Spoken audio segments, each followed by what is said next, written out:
Caribbean सागर के बीच एक परिवार अपनी यॉट पर छुट्टियां मना रहा होता है। माँ जूलिया तैरने के लिए पानी में कूद जाती है। आराम करते समय उसे कुछ अजीब महसूस होता है, लेकिन क्योंकि आसपास कुछ दिखाई नहीं देता, वह सोचती है कि शायद उसका भ्रम होगा। कुछ सेकंड बाद वही अजीब एहसास फिर होता है। इस बार भी कुछ नजर नहीं आता, लेकिन अब वह घबरा जाती है और यॉट की तरफ तैरना शुरू करती है। तभी अचानक कोई उसकी टांग खींचने लगता है और वह मदद के लिए जोर जोर से चिल्लाने लगती है। उसकी बेटी कैसी हेडफोन लगाकर म्यूजिक सुन रही होती है, इसलिए उसे कुछ सुनाई नहीं देता। पति टॉम और बेटा बेन मछली पकड़ने में व्यस्त होते हैं। जूलिया पानी के ऊपर टिकने की कोशिश करती है, लेकिन मुंह में पानी जाने की वजह से चिल्लाना मुश्किल हो जाता है। थोड़ी देर बाद टॉम को एहसास होता है कि काफी देर से उसने जूलिया को नहीं देखा। वह यॉट पर उसे ढूंढता है और फिर अपनी पत्नी को खतरे में देख लेता है। वह बच्चों को बुलाता है, यॉट को उस तरफ ले जाता है और पानी में कूद जाता है। जल्दी से जूलिया तक पहुंचकर उसे संभालता है और यॉट की ओर तैरता है। बच्चे दोनों को ऊपर खींच लेते हैं। परिवार जूलिया को संभालता है, लेकिन जूलिया खुद को समझाती है कि शायद लहरों की वजह से ऐसा हुआ होगा। रात को सब मिलकर बेन का जन्मदिन मनाते हैं। कैसी को उसके बॉयफ्रेंड का कॉल आता है, तो वह लैपटॉप लेकर बाहर चली जाती है। वीडियो कॉल में उसका बॉयफ्रेंड दिखाता है कि शहर के ऊपर बड़े बड़े काले बादल छा गए हैं। कॉल ग्लिच होकर फ्रीज हो जाती है। कैसी यह बात परिवार को बताने आती है, लेकिन टॉम कहता है कि शायद जमीन से दूर होने की वजह से सिग्नल कमजोर है। तभी सबको एक आवाज सुनाई देती है। वे सब बाहर जाते हैं और देखते हैं कि व्हेल मछलियों का एक समूह गुजर रहा है। टॉम समझाता है कि व्हेल मछलियां हमेशा पृथ्वी के मैग्नेटिक फील्ड को फॉलो करती हैं, लेकिन जब तूफान आता है तो वे कंफ्यूज हो जाती हैं। अचानक यॉट जोर से हिलती है और बेन गिर जाता है। टॉम को चिंता होती है कि कहीं यॉट को नुकसान तो नहीं पहुंचा, इसलिए वह डाइव करके नीचे चेक करने चला जाता है। कुछ देर बाद वह सतह पर वापस आता है, लेकिन उसके कंधे पर एक बड़ा घाव होता है। जूलिया तुरंत उसका जख्म सीती है। टॉम बताता है कि पानी के अंदर उसे ऐसा लगा जैसे उसके पीछे कोई बहुत बड़ा जीव था, लेकिन जब उसने मुड़कर देखा तो प्रोपेलर से कट लग गया। वह कहता है कि जो भी चीज थी बहुत बड़ी थी। टॉम को यॉट पर काफी नुकसान दिखाई देता है, इसलिए उन्हें मदद बुलानी पड़ती है। जूलिया बार बार रेडियो पर कोशिश करती है। कैसी फोन पर सिग्नल ढूंढती है, लेकिन कुछ भी काम नहीं करता।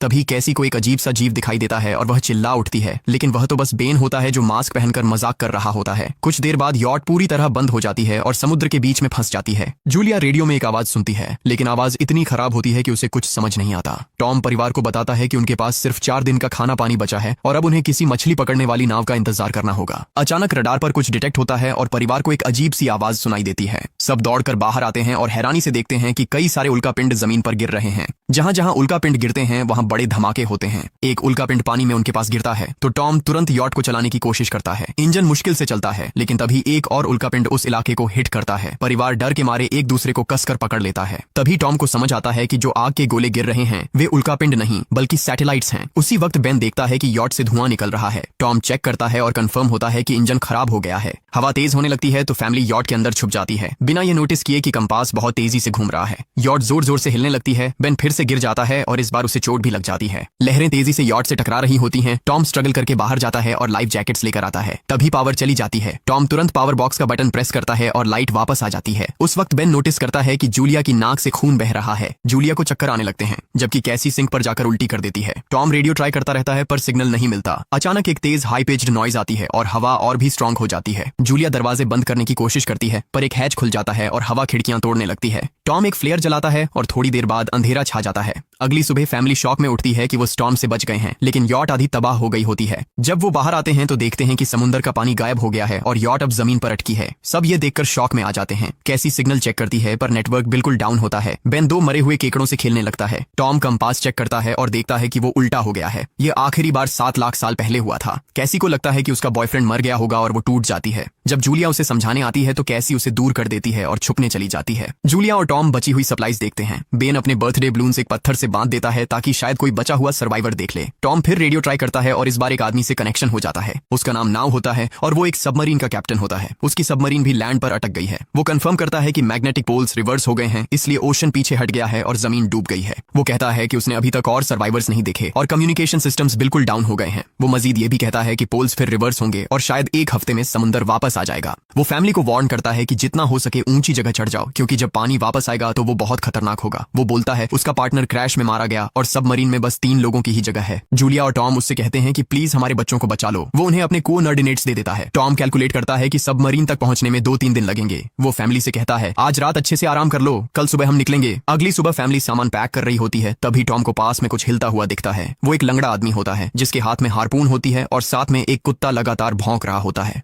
टॉम उसके पास जाता है और उसे पानी की बोतल देता है, लेकिन वो आदमी कुछ ऐसी भाषा में बोलता है जो टॉम समझ नहीं पाता। पानी पीने के बाद वो अजनबी अचानक टॉम के सिर पर बोतल मारता है और चेहरे पर जोर का लात मार देता है। जूलिया डर के मारे भागती है, लेकिन तब तक देर हो चुकी होती है। वो आदमी टॉम के पेट में हार्पून घुसा चुका होता है। टॉम कुछ पल तक तड़पता है और फिर वो उसकी गर्दन भी काट देता है। फिर वो आदमी जूलिया के पीछे भागता है और उस पर हार्पून फेंकता है, जिससे उसके कंधे में चोट लग जाती है। जूलिया दर्द सहते हुए यॉट के अंदर भागती है और बच्चों को बोलती है कि छुप जाओ। वो दरवाजा लॉक कर देती है। कैसी और बेन सोफे के अंदर घुस जाते हैं। जूलिया उन्हें फ्लेयर गन पकड़ाती है और खुद एक चाकू लेकर बाथरूम में छुप जाती है। वो आदमी दरवाजे पर जोर जोर से धक्के मारता है और आखिर अंदर घुस ही जाता है। पहले वो थोड़ा खाना उठाता है और फिर यॉट में इधर उधर ढूंढने लगता है, फिर बाथरूम की तरफ जाता है, लेकिन जूलिया समझदारी से एक छोटे छेद से बाहर निकल जाती है। वो आदमी सोचता है कि जूलिया भाग गई, लेकिन जैसे ही वो धीरे से निकलने लगती है, उसका कुत्ता उसे देख लेता है और भौंकने लगता है। कुत्ता उस पर झपटता है तो जूलिया चाकू से उसे मार देती है। कुत्ते की चीख सुनकर वो आदमी बाहर आता है और अपने कुत्ते की लाश देखकर आग बबूला हो जाता है। इस बीच जूलिया यॉट के दूसरे साइड से अंदर जाने की कोशिश करती है। वो ऊपर चढ़कर टूटी हुई खिड़की से अंदर घुसने लगती है, लेकिन वो आदमी पहले ही वहां पहुंच जाता है। वो उसे पकड़कर जोर से मुक्का मारता है, जिससे वो नीचे गिर जाती है।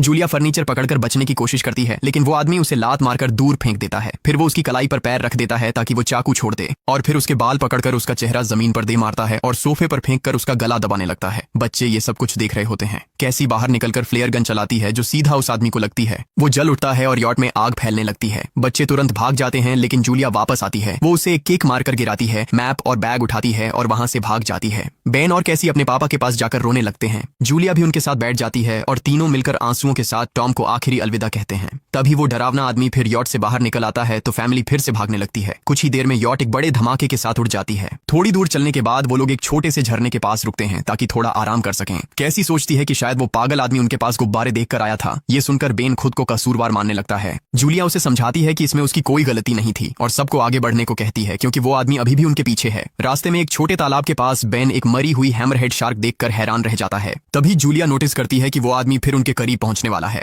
सब लोग दौड़ पड़ते हैं और एक रेत के टीले से नीचे गिर जाते हैं, जहां उन्हें जहरीला कचरा दिखाई देता है। फैमिली सावधानी से उसे पार करती है और लगता है कि उन्होंने उस आदमी से पीछा छुड़ा लिया है। चलते चलते उन्हें बड़े बड़े मरे हुए सी एनिमल्स और समुद्र के नीचे जमा हुआ सारा प्लास्टिक दिखने लगता है। बेन धीरे धीरे चलने लगता है तो जूलिया समझ जाती है कि वो डिहाइड्रेशन के करीब है। वो सबको रुकने को कहती है। जब वो पानी की बोतल देखती है तो उसे झटका लगता है। बोतल में पानी लगभग खत्म हो चुका होता है। कैसी को एहसास होता है कि शायद उसने बोतल ठीक से बंद नहीं की थी। जूलिया गुस्से में चिल्लाती है कि उसकी लापरवाही की वजह से पानी खत्म हो गया। कैसी जवाब देती है, क्या फर्क पड़ता है, वैसे भी हम बचने वाले नहीं हैं। दोनों के बीच लंबी बहस होती है, फिर भी फैमिली आगे चलती रहती है। कुछ देर बाद उन्हें एक क्रैश हुआ प्लेन मिलता है। अंदर कुछ हिलता डुलता देख सब डर जाते हैं, लेकिन वो सिर्फ कुछ पक्षी होते हैं। फैमिली तय करती है कि रात यहीं प्लेन के अंदर गुजारेंगे। वो थोड़ा सा स्नैक शेयर करते हैं और जूलिया को टॉम की जैकेट में एक फैमिली फोटो मिलती है, जिसे देखकर उसका दिल टूट जाता है। कैसी पूछती है, मॉम आप और डैड की लव स्टोरी क्या थी? जूलिया मुस्कुराकर बताती है, टॉम हॉस्पिटल में मेरा पेशेंट था। फिर एक दिन उसने फूल और एक प्यारी सी कविता देकर अपना प्यार जताया था। रात के बीच में कैसी प्लेन से बाहर जाती है। तभी वो डरावना आदमी उसे पीछे से पकड़ने की कोशिश करता है, लेकिन जूलिया अचानक पीछे से उस पर टूट पड़ती है और बार बार चाकू से वार करके उसे मार देती है। कैसी अपनी माँ को गले लगाकर शांत करती है। अगली सुबह उस आदमी की लाश पर कीड़े गुंडे पड़े होते हैं।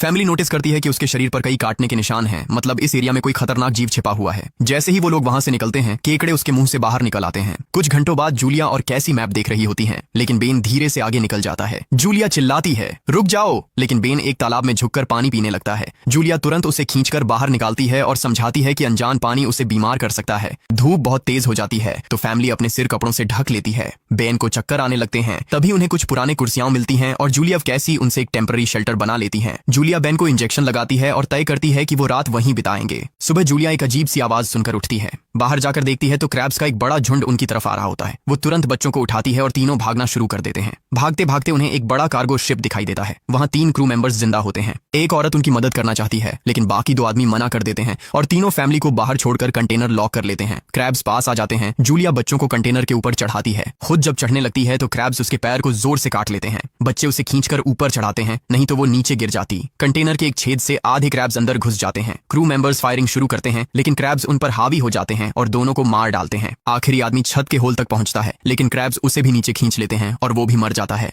जूलिया अपने जख्म पर पट्टी बांधती है और बेहोश हो जाती है। कुछ देर बाद जब वो उठती है तो खुद को रेत के तूफान के बीच अकेली पाती है। वो घबराकर बच्चों को ढूंढने लगती है। एक मरी हुई औरत का हथियार उठाती है और जोर जोर से चिल्लाती है। कैसी उसकी आवाज सुनकर लौट आती है और बताती बताती है कि वो और बेन मदद ढूंढने गए थे लेकिन कोई नहीं मिला। फिर दोनों बेन से मिलते हैं जिसे एक खुला कंटेनर मिलता है जहां वो तूफान खत्म होने तक रुक सकते हैं। जूलिया टॉम का लाइटर निकालती है और अपने जख्म को जलाकर बंद करती है जो बेहद दर्दनाक होता है। तूफान थमने के बाद उन्हें एक और कंटेनर मिलता है जिसमें बहुत सारी पानी की बोतलें होती हैं। बॉडीज चेक करते वक्त उन्हें एक रेडियो और एक गन भी मिलती है। जूलिया नाव से संपर्क करती है और बताती है कि मैप खो गया है। इस पर नाव बताता है कि उन पर आर्थ्रोपॉड्स ने हमला किया था, वो अबिस के जीव हैं जो ऑक्सीजन की वजह से पूरी तरह पागल हो चुके हैं। अब नाव फैमिली को जल्दी करने को बोलता है क्योंकि उसके इंस्ट्रूमेंट्स ने कैलकुलेट किया है कि समुद्र उम्मीद से ज्यादा जल्दी वापस आएगा और उनके पास सिर्फ कुछ घंटे बचे हैं। वो एक फ्लेयर शूट करता है और फैमिली उस दिशा में चलना शुरू करती है। लंबी वॉक के बाद फैमिली को एक टूटा हुआ टॉयलेट मिलता है जिसमें बेन पेशाब करता है। अब वो लोग आखिरकार सबमरीन को पास ही देख लेते हैं लेकिन वहां पहुंचने के लिए उन्हें एक बड़ा चट्टानी रास्ता पार करना होगा। जैसे ही वो रास्ते से गुजरते हैं दीवारें हिलने लगती हैं और पत्थर गिरने लगते हैं जिससे एक भयानक रॉक स्लाइड हो जाता है।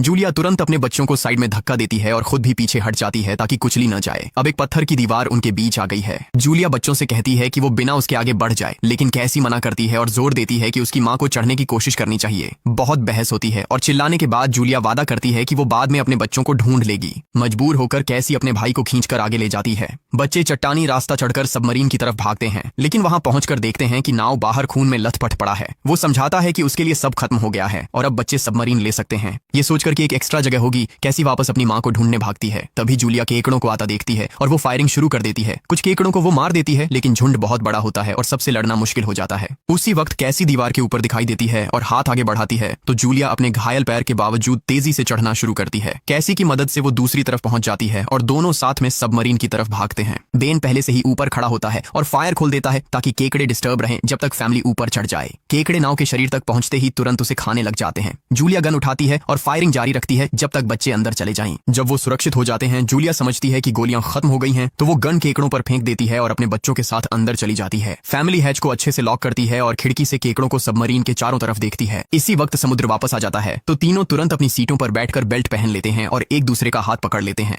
तेज लहरें सबमरीन को जोर जोर से इधर उधर फेंकना शुरू कर देती हैं जिससे जूलिया को पूरी जर्नी के विजन दिखने लगते हैं और कैसी उल्टी कर देती है। जल्दी ही वो हाई पिच आवाज वापस आती है और फैमिली बेहोश हो जाती है। कुछ देर बाद जूलिया और बच्चे होश में आते हैं और खुद को जिंदा देखकर खुश होते हैं। वो हैच अनलॉक करके बाहर निकलते हैं और देखते हैं कि लहरों ने सबमरीन को एक तबाह शहर में गिरा दिया है। यानी अब जिंदा रहने और नया जीवन शुरू करने की उम्मीद है। और यहीं पर फिल्म खत्म होती है। चैनल को सब्सक्राइब करना न भूलें और बेल आइकन जरूर दबाएं ताकि आपको ऐसे ही मजेदार वीडियो मिलते रहें। देखने के लिए धन्यवाद।